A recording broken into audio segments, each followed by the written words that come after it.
Pada 31 Ogos 2018, helikopter Super Lynx TLDM berjaya mencapai 10,000 jam penerbangan dengan rekod sifar kemalangan.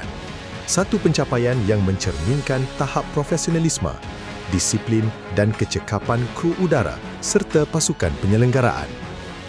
Selain itu, skuadron ini telah berjaya melaksanakan penembakan misail Sisqua pada tahun 2007, 2008 dan 2019 serta penembakan torpedo anti kapal selam Whitehead pada tahun 2008 sekaligus membuktikan keupayaan tempur sebenar platform ini.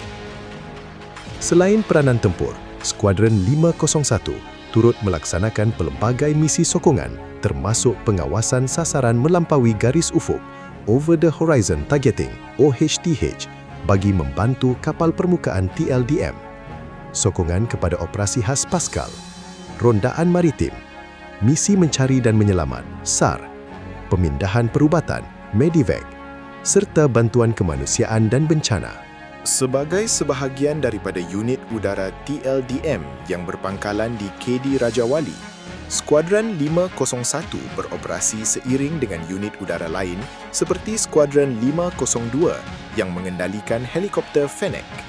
Sehingga tahun 2025 dan 2026, skuadron ini kekal aktif dan berada pada tahap kesiagaan operasi yang tinggi, melaksanakan latihan intensif termasuk latihan formation flying serta terlibat dalam pelbagai acara rasmi seperti lintas hormat sempena Hari Ulang Tahun TLDM ke-91 dan penyertaan dalam Pameran Maritim dan Aero Angkasa Antarabangsa Langkawi (LIMA).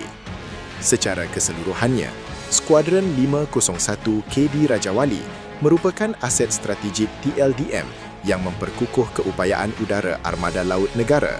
Dengan gabungan teknologi, latihan dan pengalaman operasi, skuadron ini terus memainkan peranan kritikal dalam mempertahankan kedaulatan perairan Malaysia daripada ancaman bawah air dan permukaan selari dengan keperluan pertahanan maritim moden.